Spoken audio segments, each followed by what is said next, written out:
Hi, I'm Kim Neely, and this is the Trauma Informed SLP. This is a podcast where we learn how to promote safety and empowerment to build resiliency in everyone we know, including ourselves. This is video 2 of my Burnout series, where we get into, surprise, surprise, trauma.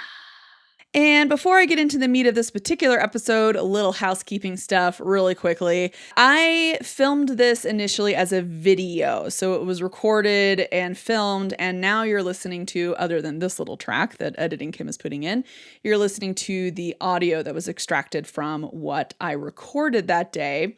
So because of that, I used sparkle fingers, I think that's from Bring It On, I believe, the cheerleading movie, but kind of adjacent to jazz hands.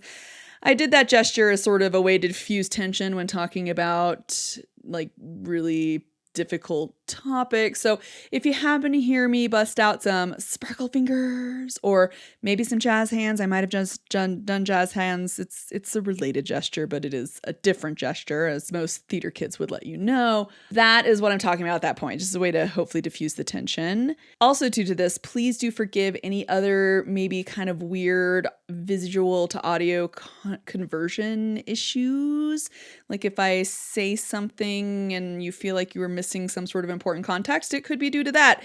I am still editing myself right now, and my ADHD brain has this way of really ignoring me listening to me when I've edited to a certain point. So if I miss some things, apologies, and please do forgive me. And that is also to let you know that if you're a visual person and if you would like more visuals with your information, if you would like some, screen grabs of the articles I'm talking about, or maybe just a little more visual silliness with some funny edits, feel free to check out this particular episode on my YouTube channel, and I will make sure there's a link for that in the show notes below. With that all said, I hope you do enjoy the episode. Let's get into it. And sparkle fingers, guys, it's gonna be okay. We're gonna be all right. We can talk about tough stuff. It's okay. Sparkle fingers through it. Yeah. I don't think I have any particular content warnings for this episode per se. I'm not really gonna get into specific personal things that might happen that is trauma. Although I will talk about, I guess, content warning for bullying and gaslighting just as examples. But if at any point you feel like you need to pause, take a breather, take care of you, please take care of you. You do you, okay? I would not be very trauma informed if I did not care about your mental health. On the last video, we discussed burnout and the academic definition essentially of what burnout really is, which the only actual agreed upon characteristic is exhaustion for burnout. And all those other characteristics that also get lumped into that. Cynicism, just general malaise and blah about it. That actually starts to overlap with traumatic stress. So on today's video / episode, if you're listening to this on the podcast, we're going to be going over the relationship or connection essentially that we see in the literature, in the academic literature for burnout and what we call traumatic stress. I'm going to define traumatic stress, do kind of a quick and dirty definition for trauma just as a way to get us all on the same page. If you want a more detailed, that's not how we say that. If you want a more detailed explanation of what trauma really is, I recommend going into podcast episodes, old past podcast episodes. I believe the Fight, Flight, Freeze, Oh My episode is the one where I went into a lot of the physiology around trauma, but we're going to do a little touch on the definition. And then I'm going to define what traumatic stress is and primary traumatic stress versus secondary traumatic stress, because that's something we're going to get into next video probably, because this video is probably going to be long enough that I'll probably have to kick that over into the next video. Let's get going. Let's just get in. Let's just do this. Let's do this thing. Sparkle fingers. Don't be too scared. It's going to be okay. So what do I mean when I say trauma? When we're talking about trauma, traumatic stress, someone who has experienced trauma, someone with trauma, Trauma, trauma, trauma. Okay. It's everywhere. Everybody talks about it. And the meaning has definitely gotten distilled colloquially. People use it to describe things that maybe aren't really truly trauma in the like clinical sense. So trauma is a neurophysiological response to an adverse event or multiple events that sends a person or a group of people into survival mode. So fight, flight, and or freeze responses. What happens in the moment of this event is the resources these people have or the person has to cope with it becomes really overwhelmed. And that overwhelm ends up leading to these long-lasting adverse effects, including chronic feelings of fear, feeling vulnerable, feeling helpless. And at the core of it for me, the biggest thing I think of with trauma is that it has created a physiological response in the person. And it's a weird term to define because it's always retroactively defined by how the person responded, how their body and brain responded to a past event. So two people could go through the same event. One could develop trauma, one might not. The one who developed trauma, we would know they developed trauma because they've had this huge physiological shift that's essentially resulted in their sympathetic system, their fight, flight, freeze system, that gets overactivated and hangs on for a lot longer than their parasympathetic, the rest and digest system. So their body is just constantly going into survival modes and staying there a lot longer. And when you do that, the thing about being in a survival mode is it makes the midbrain, your midbrain emotional centers, particularly your amygdala, it kind of does a new phone who dis, or like a Mariah Carey, I don't know her, to your anterior cingulate cortex, your higher order thinking. So you're still conscious, you're still able to process up here, but this part of the brain isn't getting as much information, and it's not really in control of what the body is doing, because there's a disconnect between essentially that amygdala area of our midbrain and that upper, higher level of thought, that prefrontal cortex reasoning area. So that's the main thing to think about when you think of trauma, because it's very hard sometimes to realize that you've had a traumatic experience because it's retroactively defined and because it really only gets defined when somebody notices they're starting to have these long-lasting adverse effects. So traumatic stress, what I call traumatic stress, what you might hear me call a trauma response, is essentially what I'm saying is using a very broad term for if you've had this physiological shift due to anything that happened in the past or multiple events that's happened in the past, but maybe it doesn't fully meet the 10 different or so criteria you need to meet the DSM-5 definition of post-traumatic stress disorder. Essentially, you can still have some level of traumatic stress related to something, even if you're not full on having clinical PTSD, right? It just means the impacts of that, whatever that past event was, whatever the trauma event was, the impacts were enough to create these long-lasting effects and to create this physiological shift. And I will say traumatic stress can have a lot of overlap with things like grief and grieving the loss of a loved one, the loss of a relationship, loss of a career or job, major shifts in our life, things like that. It can overlap a lot, right? And you can have trauma-like signs or symptoms, but it might not necessarily be trauma if the person's able to gain access to connection and healing and compassion and empathy while they're in the midst of that grief. More definitions, last little bit of definitions we're going to round out here. What I'm calling primary traumatic stress means it happened to you. Primary trauma means it is an event that you were a part of, right? So if someone was part of a car accident, for example, or something, the people in the car in the accident, if they develop a trauma response, that car accident can be a primary traumatic event for them. They're having a primary traumatic stress response from that car accident, okay? And the physiological shift from that event occurs, and the event happened directly to you. So secondary traumatic stress, STS, I might call it STS, but secondary traumatic stress is the same thing that in the research literature people call compassion fatigue, people call it trauma exposure response, people call it vicarious trauma. But secondary traumatic stress, as far as I can tell, it seems to be the landed upon terminology in most current literature that I could find on this.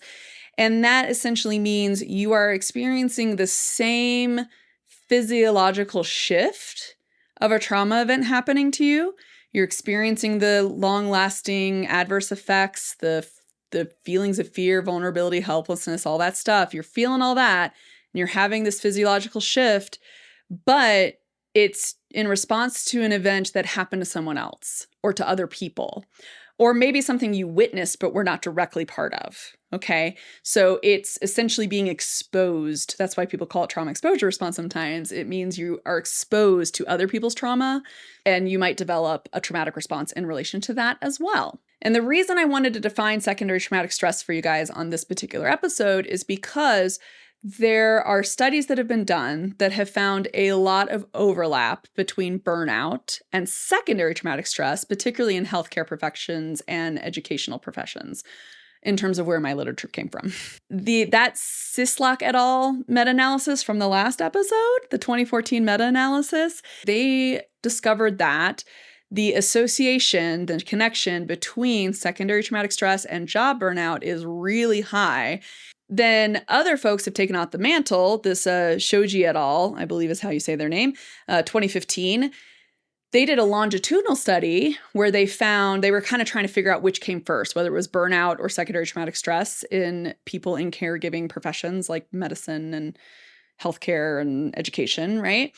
And they found that the burnout leads to an increased risk of developing the traumatic stress. So if you hit that point of exhaustion, right, you're at an increased risk of developing traumatic stress related to traumas you see at your job, that you're exposed to at your job, which kind of makes sense because the more exhausted you are, the less you're probably going to be able to keep up with coping mechanisms and strategies that help you stay more resilient against developing that trauma, right? The other thing I'm going to bring into this video, and this is just me, this is my hypothesis, okay? My hypothesis, guys. I think it's fair to say that if secondary traumatic stress is essentially the same physiological response as primary traumatic stress, and burnout and chronic exhaustion from burnout, that exhaustion piece of burnout, puts you at a higher risk of developing traumatic stress, secondary traumatic stress, I think it's a fair hypothesis, essentially, to say that the correlation likely extends to primary traumatic stress as well, right? Regardless of whether it's primary, secondary, the more exhausted you are at your job, the higher your chance of developing some level of trauma response. I think it's fair. Hopefully you agree with me. If not, leave me a comment. And I'm going to put it out there as a hypothesis because, quite frankly, not very many people study workplace mistreatment as being potentially traumatic to employees. But that's what we're talking about today, essentially. Toxic work environment, workplace mistreatment, this stuff can be traumatic depending on how you respond to it retroactively. Okay? So now we're at the meat. The nice juicy meat of the episode here today. Haha. Why am I doing this with my hands? I don't know. I'm doing like weird claw things on the side of my face. Okay. In thinking of how to structure this with primary traumas at work, I am actually going to start higher up and funnel down, which is kind of how my brain works in general. I tend to start big picture and funnel down to how it relates to other things. So what that means is I'm going to start with kind of organizational systemic things that might lead to primary traumatic stress for the broader workplace at where you are. And then we're going to look at the interpersonal things, the one-on-one relationships that could potentially lead to some level of traumatic stress, or maybe even just a re-traumatization.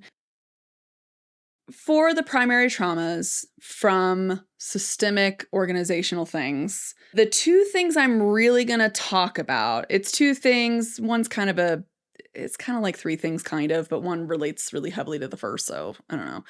But main areas I'm going to focus on are the conservation of resources, which is a theory that relates to scarcity mentality. So we're going to talk about that. Those two things are kind of the same thing. And then we're going to talk about organizational dehumanization.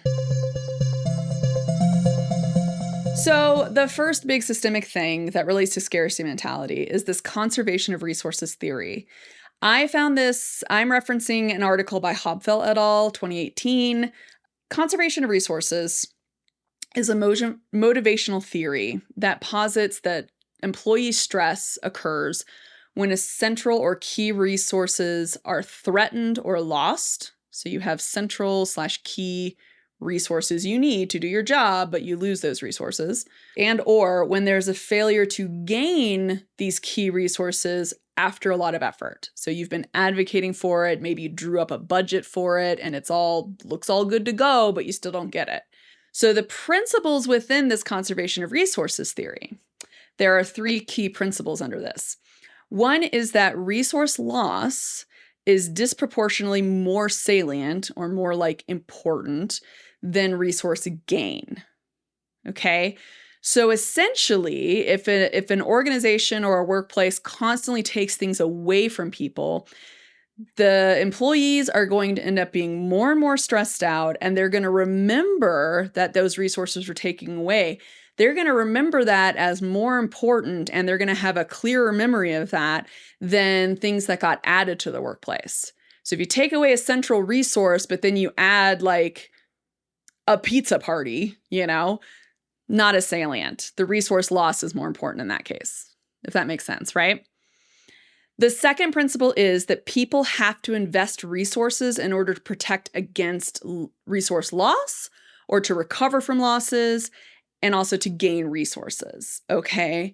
So essentially, you've got to spend resources to get more resources, okay?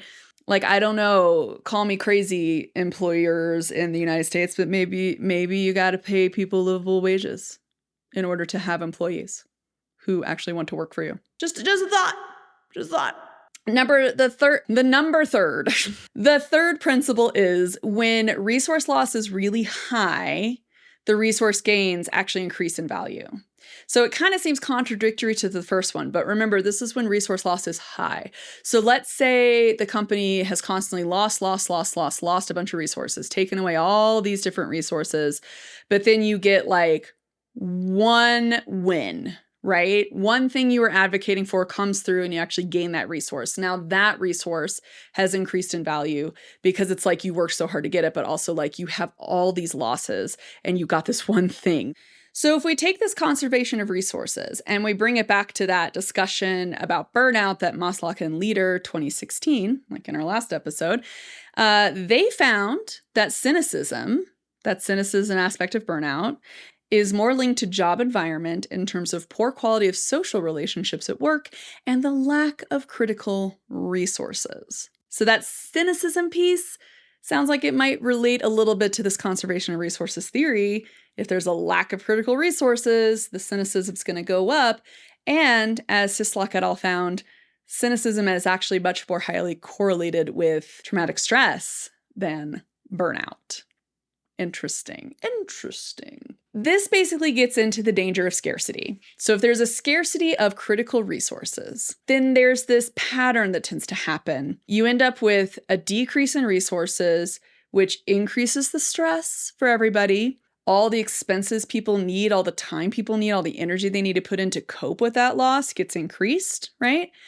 Everybody feels a lot more stressed out, which leads to decreased resources across the board, quite frankly, because like people run out of energy to constantly cope, right?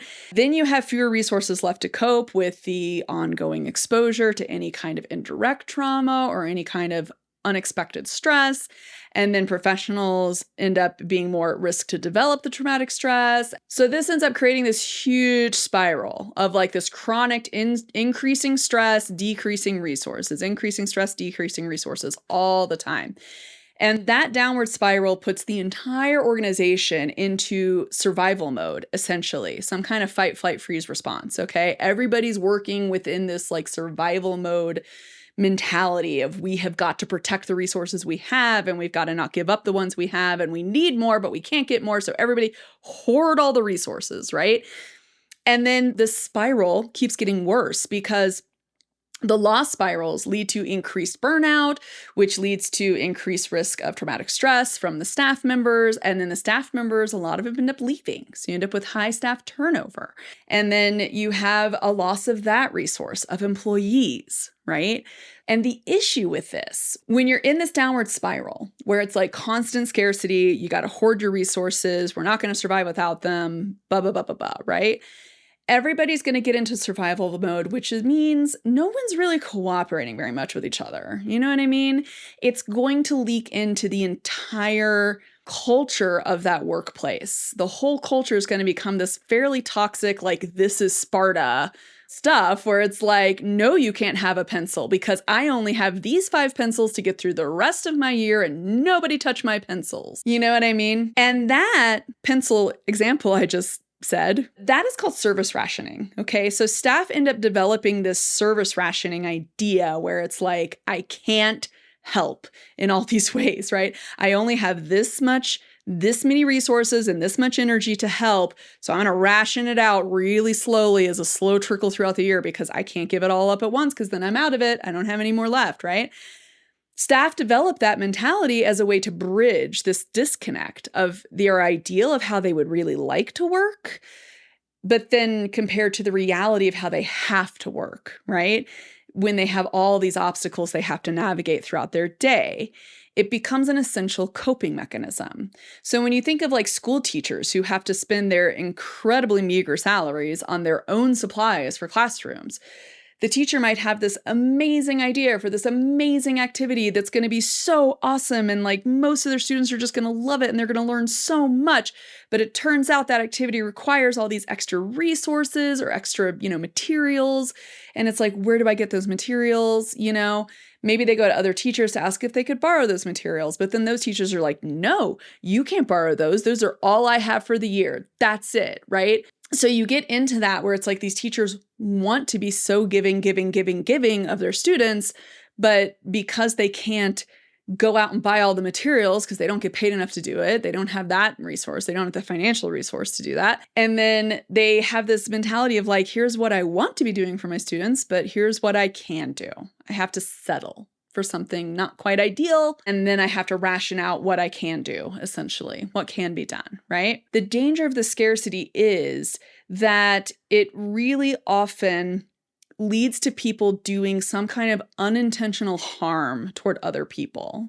So I'm going to read this quote from this book by Vandernoot, Lipsky, and Berg from 2009. I'll put it up on the screen for you, but Trauma Stewardship is its title. And they say the danger of scarcity is that most people are not stealing office supplies or embezzling money. Instead, they may be unknowingly abusing their power in their client interactions or developing policies that are not mindful and consistent with the values of the organization, or competing with other organizations instead of collaborating. Now, the example they gave in this book, I love this example. I've included it in my talks before, and I'm going to include it here because I think it's one of the best, most salient examples of this. There was an example of I believe it was like a politician or somebody kind of high up in national, nonprofit world and domestic violence shelters. They were visiting a domestic violence shelter for women and children. And this person was kind of a high up renowned person visiting. And when they went there, this leader overheard one of the advocates, one of the staff members at the shelter, preventing a child from taking a banana from the kitchen counter because they had this big stack of bananas. They were putting it out for meals or whatever. And this kid wanted to go and grab a banana. And that advocate said, oh no, I'm sorry, but the bananas are not for children. For the kid's perspective, there's a giant pile of bananas. Bananas don't cost a whole lot. Maybe that kid was really hungry at that point, but then that kid gets told, you can't have the banana. So now the kid is going through these emotions around that rejection, and they have to be hungry and that they might feel they kind of did something wrong. That child now doesn't feel that safe and secure here, right? They don't feel that they have access to necessary resources like food at this shelter when they want it, right? So you're unintentionally causing this kind of harm because in that advocate's mind, to their mind, I guarantee if anybody asked them, it would be, well, we've been told we have to watch how many bananas we give out because we don't have that much money to buy more, right? It probably came more down to the amount of money they spend feeding everyone at the shelter and that fact that nonprofits, especially like domestic violence shelters, often don't get a lot of support in this nation. So that person was operating on the scarcity mentality of, if I give you a banana, that means somebody else doesn't get one. And this conservation of resources and scarcity is not just about pencils and bananas and stuff.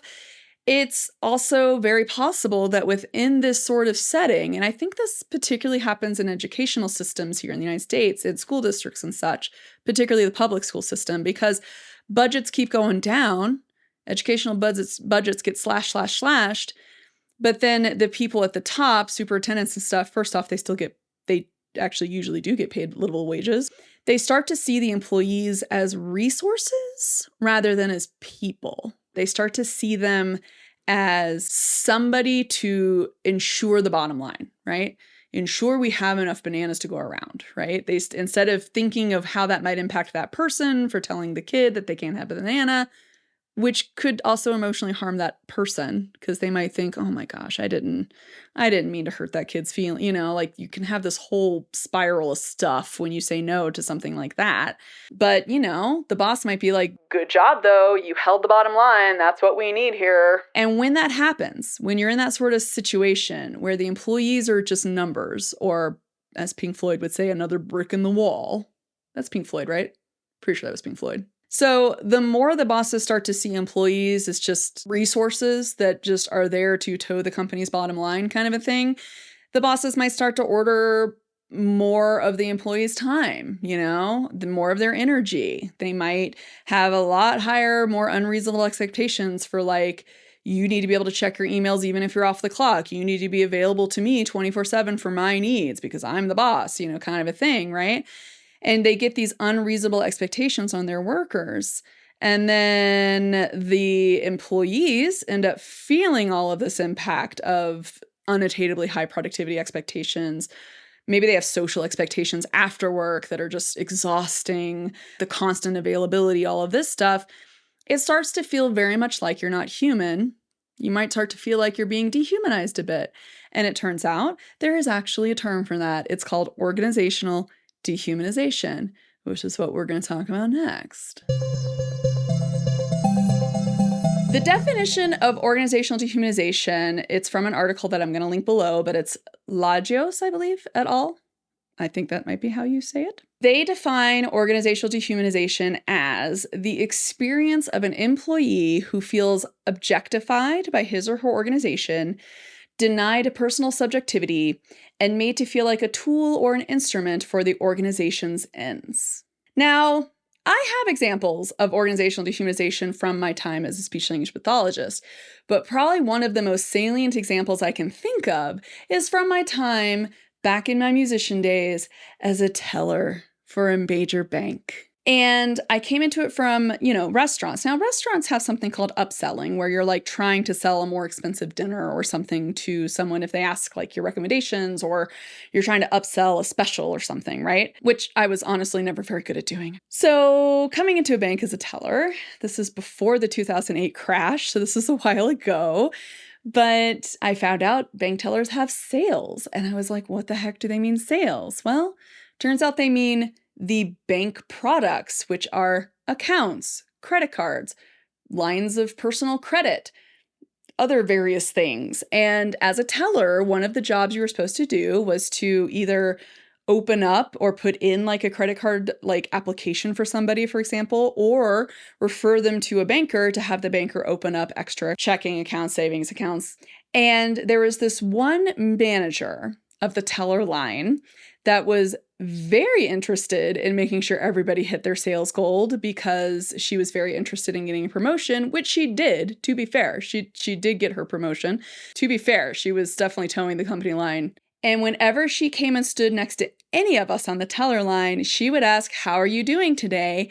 And we always answered with how many sales we either got or attempted to get or how many offers we made.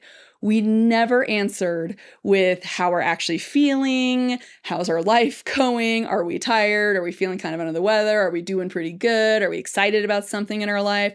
She was not interested in any of that. And so everybody on the teller line knew pretty darn well when she said, how are you doing today? She was asking about the sales numbers. I feel like that's probably one of the biggest examples of organizational dehumanization in that sense, that we as tellers knew that this manager didn't particularly care about us as people because she wasn't really taught to care about us as people. She was also dehumanized, I'm sure, and taught to really only think about the bottom line, what the hires up wants, what the bosses want, right? Like, here's how you get promoted. You got to do what we want, right? So I'm sure it was a trickle down of that general dehumanization that occurs across large corporations, like giant global banks and stuff. But that's like, you definitely don't feel like a person when you know that when someone says, how are you? They're not actually asking for how are you? They're asking for how is your job going today? How well are you doing your job today is what they're actually asking. To be fair, we had a second manager there. When she asked us how we were doing, she actually wanted to know how we were doing as people. And she asked me one day, she's like, why do you guys always tell me your sales stuff as soon as I ask that? And I was like, oh, it's because we know that this other manager, that's what she wants to know. Like, she doesn't really want to know about us as people. And she was like, oh, well, I want to know, like, how are you guys doing as people? So in this article from Lagios et al., psychological need thwarting comes from self-determination theory, which is a big theory that essentially talks about how internal motivation and a sense of autonomy and empowerment really impacts people's psychology, essentially. When you essentially deny someone their psychological needs or purposely withhold it from them, it ends up frustrating people, okay? So they found that organizational dehumanization really frustrates the employees' need for autonomy, to feel like they have some sort of responsibility, their need for competence, to feel very competent, which if you remember from our 6 workplace domains that really impact burnout, need for competency is one of the most important ones, which is kind of interesting. And their relatedness, their sense of being connected to a community of people there, being friends with people at work, for example. It frustrates all of those things, okay? So need thwarting has these huge implications for individuals' well-beings and their attitudes and their overall mental health. And a lot of times, if people are in these environments, and this is also still from that article, if people are in these environments where their needs are constantly being thwarted and they're being seen as not human, it results in these really maladaptive coping strategies that end up producing a lot more impacted mental well-being and like negative attitudes, cynicism, like all that stuff starts to come out of that. Like, I'm trying to cope with the fact that I don't even feel respected as a human in this space. So it leads to this big like issue with the actual employees not really being able to regulate their own behaviors and their own emotions. So basically the employees are going into survival modes and they can't calm themselves down from that. So they're just fighting or checking out, freezing, peacing out mentally of all the stuff. Or maybe they're avoiding things. They're in extreme flight and they're just constantly avoiding whatever they possibly can, right? So that can lead to this unintentional mistreatment of others because you're trying to protect your own psychological well-being so much that it's to the detriment of others. Like you're not really paying attention to what's going on with other people and how your behaviors might be impacting other people. I find this interesting because this need thwarting, obviously it existed before COVID shutdown, obviously, but hello, COVID shutdown. Like, how many of us still don't feel like we ever got back to, air quotes, normal after COVID shutdown, despite so many of our employees saying, we're back to normal now, everything's back to normal, quote unquote. And it's like, there is no more normal, man. We had a global pandemic, which could be a primary trauma for a lot of people because people did lose family members or ended up with chronic illnesses themselves or had the fear of developing that or not being sure if they were going to survive it or not if they caught it, plus the societal isolation that people felt. Huge impacts there.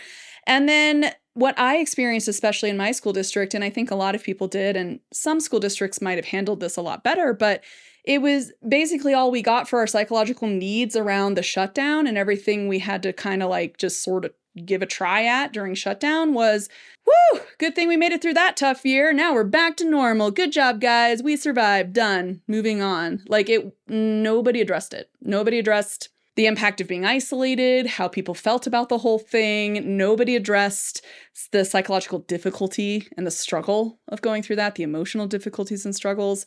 It's like, yeah, you didn't address any of the needs people had in order to reconnect with each other after going through something like that. And then it's like, surprise, surprise, everybody struggles to reconnect. Everybody's in more of a survival mode and fighting and more cynical and more negative than they ever have been.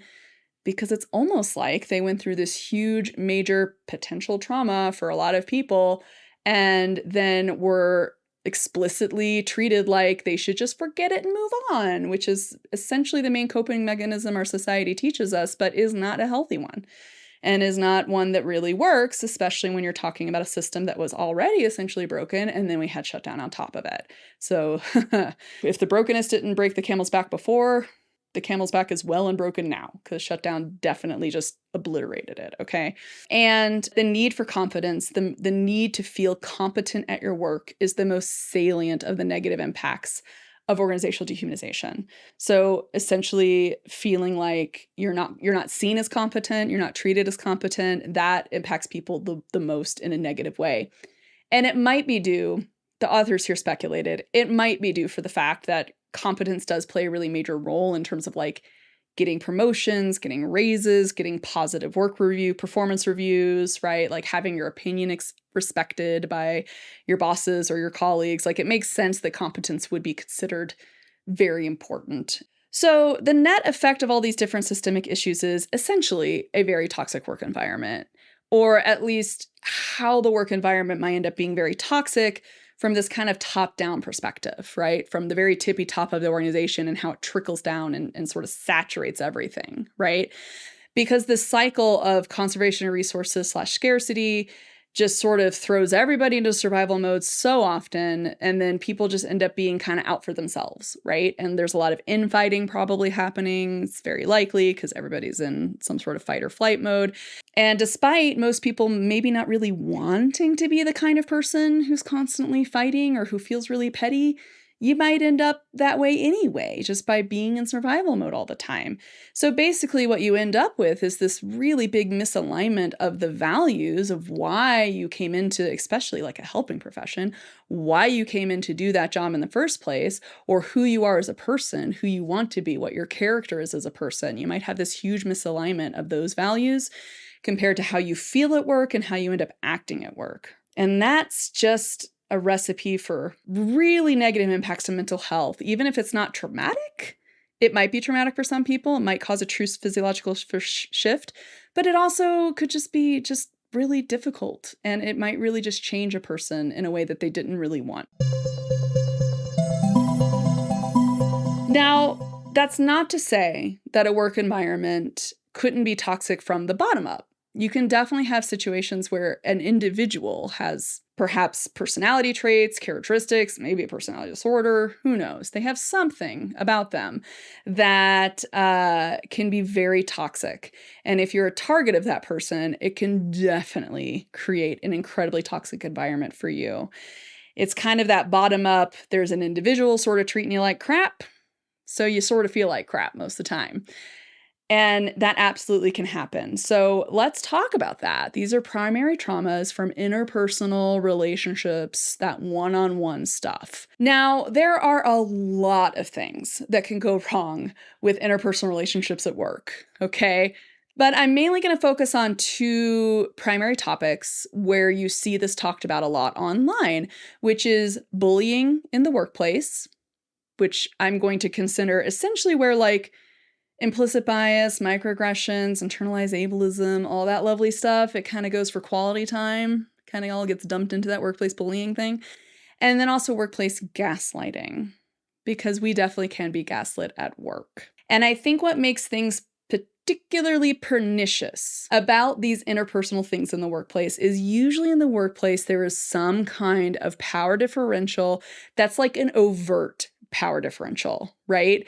Versus like a lot of times mistreatment in interpersonal relationships, like whether it be friendship or romantic or child and parent, there is a power differential for sure. That's how the mistreatment is created essentially, is by creating the sense of some kind of power differential, or there actually being an overt power differential in terms of I'm bigger than you, therefore you do what I say kind of a thing.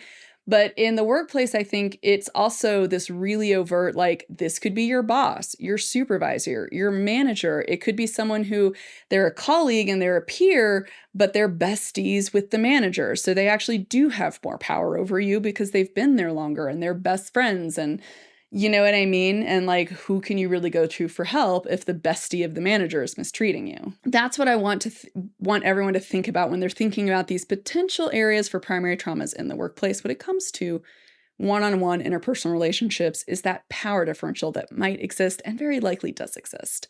So bullying involves repeated exposure to aggression in the form of verbal hostility, teasing, badgering, and social exclusion. And it happens over and over and over again, right? Now, I found a workplace bullying survey. I don't know how incredibly accurate it is, but they found that in 2021, 30% of Americans suffered abusive conduct at work, with another 19% on top of that having witnessed it. 49% of people are affected by it, and 66% are aware that the workplace bullying does happen. They found that bullying occurred most often during remote work in the form of virtual meetings rather than email, which makes sense. A lot of times bullies do not put their bullying message in writing. They don't want it in writing. They don't want a paper trail. They want to just say it, right? And of those bullied, 52% are non-management employees, which is the power differential there, and 40% are managers. I don't know if that stat for the managers means those managers are being bullied by their other managers. It could be middle management, right? So they might still be being bullied by someone above them with more power differential. That's also possible. And women actually tend to bully women at twice the rate that the women bully men in the workplace. And I'm assuming they mean cis women and men, but I don't think the survey actually really clarified that. So maybe it's just whoever identifies as women versus men. But it's not too surprising, right? I feel like by a certain age in the United States, if you have moved jobs, maybe 5 times, you probably have seen some instance of workplace bullying, or even if you've just been at the same job for many years, at some point, probably someone was bullying somebody in that workspace, Unfortunately, it does seem, at least to me, anecdotally, to be that prevalent, right?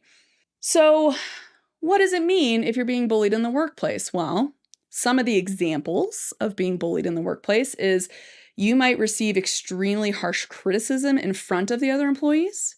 So somebody like corrects you or uses you at a bad example of what not to do in front of other employees. That never feels good. People might start withholding vital job-related information. So they might refuse to answer questions if you're asking. They might refuse to assist you when you ask. These all kind of diminish that sense of psychological safety. But essentially, you might be going and being like, when is that meeting? Or are we having that meeting? And the people might not even tell you. We're not even going to tell them we have that meeting happening. And then you might get in trouble for the meeting happening, but you were never told it was happening. Another example would be routinely making unfavorable or unreasonable assignments. So basically being set up to fail. So your bully might hand you some sort of assignment that's impossible to do in the deadline they gave you, and you just have to make it work. That's also bullying. They might deliberately exclude you from the meetings, for example, explicitly saying like this, they're not invited to this particular meeting because we're talking about something. I'm gonna have to talk to them later individually about it or something, And there also just might be the nonverbal behaviors of like eye rolling or snickering or finger pointing, staring at the person, kind of giving you that feeling like everybody's talking about you behind your back, like that like party with the girls in the solo cup meme. So none of that's great. None of that's great, right? And if you're going throughout the workplace, I think what's so pernicious about it in the workplace, at least from my experience as someone socialized female, agender, remember, so I don't really identify female, but I've been socialized female, and being especially in a female dominant field like speech language pathology, I feel like this workplace bullying stuff, it was like a shock to me when I actually experienced it, because it's like, I thought coming into like a highly educated profession, right, that there's an expectation of professional behavior. And so workplace bullying, I think, becomes really tricky because in some environments, it can be just as immature as like middle school, like gossiping and stuff, right? And can be just as dramatic. But in other ways, it can be really like implicit and insidious and really kind of hidden and tucked under like some really passive aggressive comments, for example. And like my brain doesn't pick up on those things. So for all I know, somebody could have just been ticked at me for months until I actually pick up on it. And then I'm like, oh, well, now that relationship's already probably ruined because they thought I just didn't care. And it's like, I didn't know they were upset with me because they were passive aggressive and I did not pick up on it, So That stuff can happen a lot. And I think it becomes a real issue if you're socialized female, especially in the United States, because a lot of times when you're socialized female, growing up as like a kid into a young adult, I think a lot of us are kind of taught to be the placaters, to be the ones that are people pleasing, right? And so if you don't do that successfully, you feel like you're a failure, right? If somebody's actually upset with you and actually bullying you, you feel like you're kind of the failure. You feel like you're at fault for it somehow. And that's, I think, a really horrible message that we get from society, which I'll get into, I think, at the next series when I talk about internalized depression. I'll get into that more. But I just want people to be aware that workplace bullying does occur, that those examples, it's probably not in your head. It probably is a real thing, you know, especially if there's a power differential and you're talking about someone who's either been there forever, is besties with your boss, or someone who is in a position of authority over you more officially. They definitely can be doing bullying behaviors. And 9 times out of 10, I think one of the biggest red flags is they don't want what they say to be written down or recorded. They don't want any hard evidence that they're actually saying and doing what they're saying because it's illegal. So it's always verbal or something like that, or very passive aggressive, oh, I just forgot to add you to the invite kind of stuff, versus more overt, clear indications that you're being bullied. I will also say the other funny thing about workplace bullying is I personally bumped the microphone bump number 3. Pew, pew, pew. Okay. The other thing that I think is interesting about workplace bullying is this stuff I think happens a lot in fields with the bigger the power differential, the more likely you're going to encounter stuff like this. So like in academia, in research, it's a known issue that you can be bullied by your primary your mentor, basically, the person you're working under. You can be well and good and bullied and gaslit, which I'm going to get into next, by them. And then, you know, whether you finish or not is kind of up to you, but like you have to dance around, why did you leave? You have to dance around, why didn't you finish that degree? Why didn't you finish that research? You kind of have to dance around the answer because you're not supposed to say workplace bullying and gaslighting. And people do tend to talk about it, but only after they've left that field. So then people within that field still aren't hearing it, right? They still don't know that that's actually what happened. Does that make sense?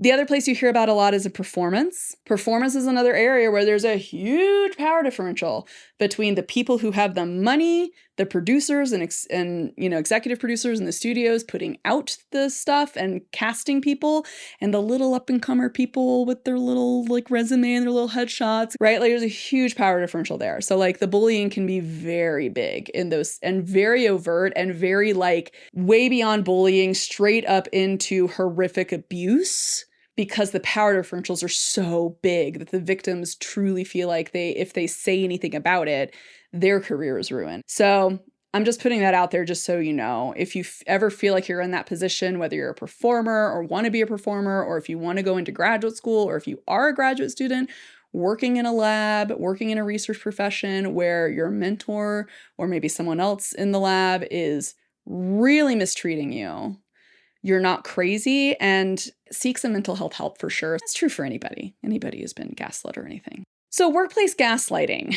We hear about gaslighting a lot. This is another term that the meaning's kind of been diffused and sometimes is not even used correctly anymore these days by people online. But gaslighting is when someone psychologically manipulates another person, and they do it over a long enough period of time that you as the victim, you start to doubt your own perception of events and your own sense of reality.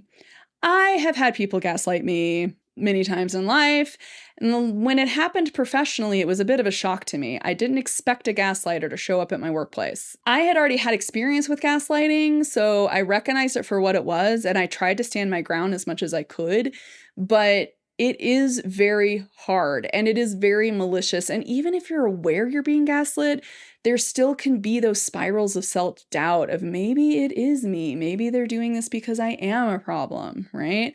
But 9 times out of 10, if you're asking, am I the narcissist in this situation? Am I the problem in this situation? You're probably not as much of the problem as the person actually doing the gaslighting, okay? Just so you know, like, I don't know, this is my shame scale. I do a shame scale of 1 to Jeffrey Dahmer. For some reason, Jeffrey Dahmer is the name I put in there. But anyway, and I'm like, if somebody's trying to gaslight me into convincing me that I'm the worst person in the world, I'm like, am I Jeffrey Dahmer level bad, because no, I'm nowhere near, okay? I might be making mistakes, and I definitely, when I was in a situation of bullying and gaslighting workplace-wise, I made mistakes out of anxiety. I had such massive anxiety about everything I was doing that I made a lot of mistakes, and I also avoided a lot of tasks too. I did a lot of unprofessional avoidance of things, especially near the end there, of like uncompleted things because of the anxiety and the emotional upheaval, the flight response, because of the survival mode, because of how awful it made me feel. But like those mistakes didn't mean I was deserving of like that mistreatment. You know what I mean? Gaslighting at work does feel a little different from relational gaslighting, like from friendships or romantic relationships or parents or something. And it's also a little bit different than just like, oh, this is just a tough job, or this is just a poor fit. Because that's what you hear. That's part of the gaslighting often is like, you're just not a good fit for us, right? But the main thing with gaslighting is whatever that person is saying in terms of their criticisms about you, it's never based on anything solid. There's never like facts. There's never like quotes from people actually saying things. There's never honestly even names they'll give you of who said what about you. And it's not based on any sort of proven data. So you can't take any action. There's nothing you can do to repair it because there's nothing solid and objective and concrete, because it's gaslighting. Because it's probably not actually as bad or even happening the way that person's reporting it to you, right? It's only based in the perception of that gaslighter or the group, even the whole organization, if the whole organization is very gaslighty in their culture, you know? And it's honestly a lot of times when places want to push you out of a job, meaning they don't want to fire you because they don't really have a right to fire you, but they want you to leave. Sometimes places will start doing stuff like this because they just want you to leave, which sucks. So the environment might generate like an overall negative narrative about you if you're the victim of this gaslighting, because that person, whoever's really doing it, might be damaging your reputation. They might just kind of pick at your reputation with other people within the organization. So if somebody's like, oh, I think they're really great and really competent and really cool, they might be like, well, maybe, yeah, of course on some things, but then on these other things, right? They might do other things to like plant little seeds of doubt in people's mind.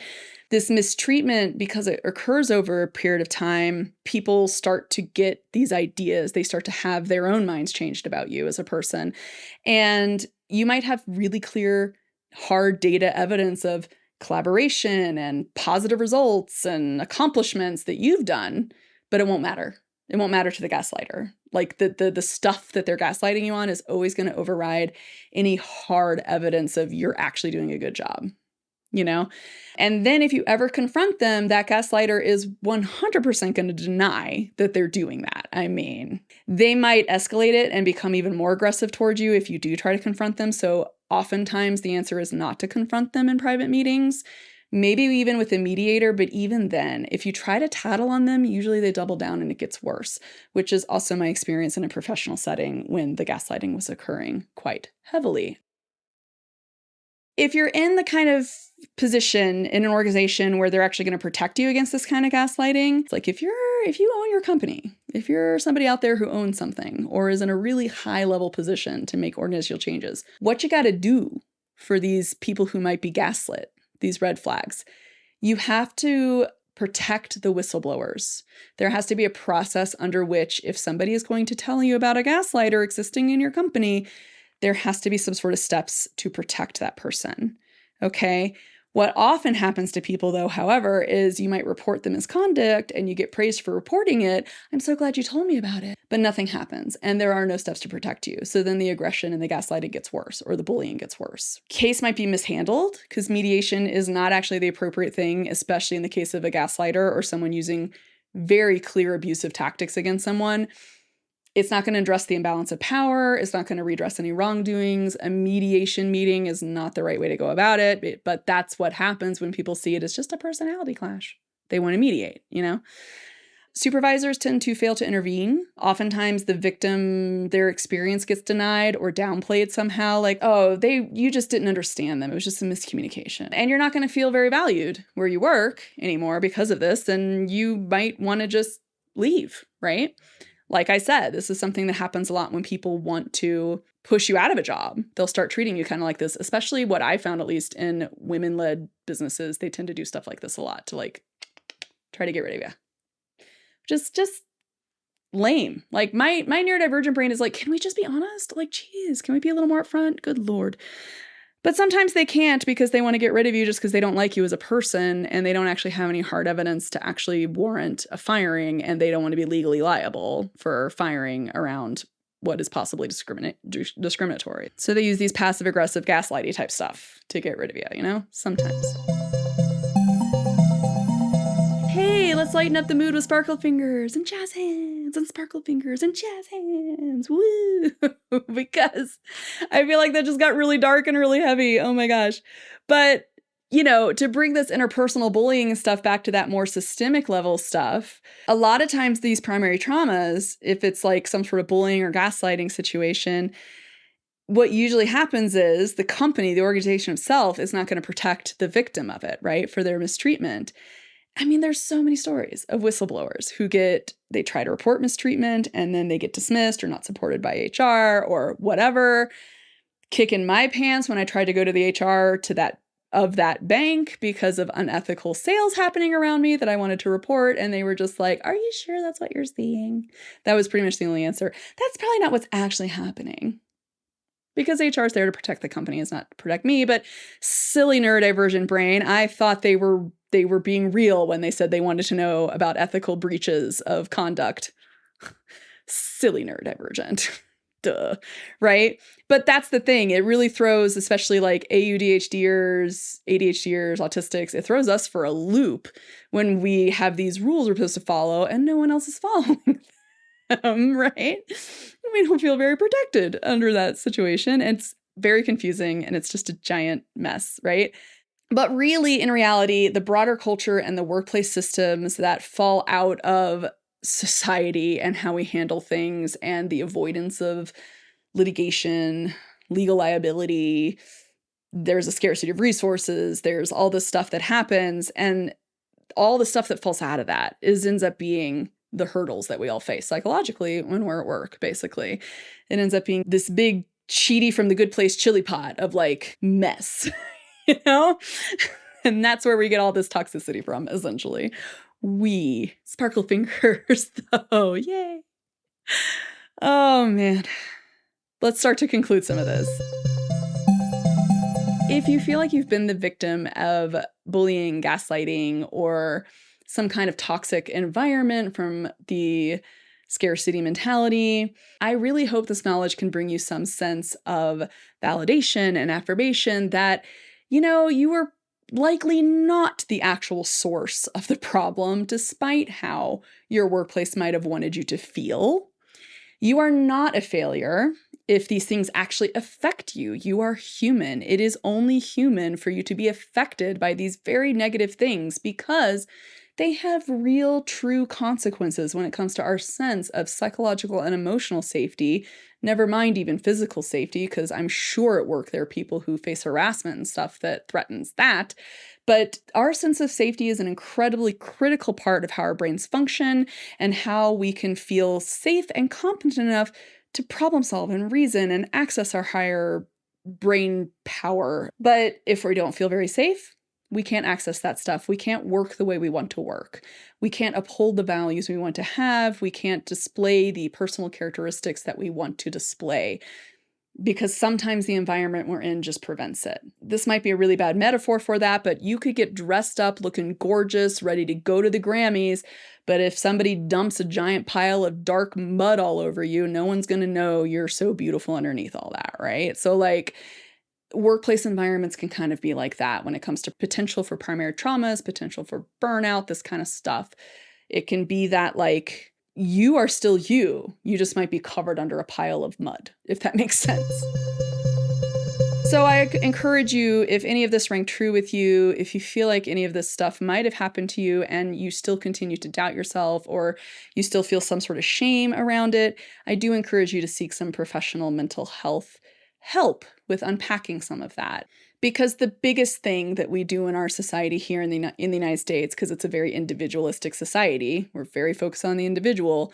One of the main things that really toxic workplaces want to do, and honestly society at large wants to do, is to try to convince you, the individual, that you are at fault for what actually happened when actually it's much larger, systemic, broad societal issues that are actually at fault. It's that sort of kind of more abstract, the whole society at large. The messaging they're sending is actually the biggest issue.